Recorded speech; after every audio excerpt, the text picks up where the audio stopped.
Nago pagi hirui ke udara, jangan lupa bersyukur apa adonyo.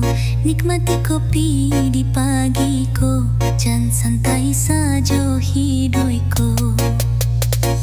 Hari ko datang yo ditarimo, nan ilok syukuri nan kurang samo.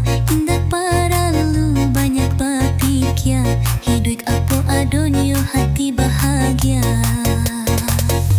Hidup iko jangan santai saja, kalau tumbuh sirami jua. Capek atau lembek itu biasa, asal jangan lupa selfie jo captionnya. Scroll medsos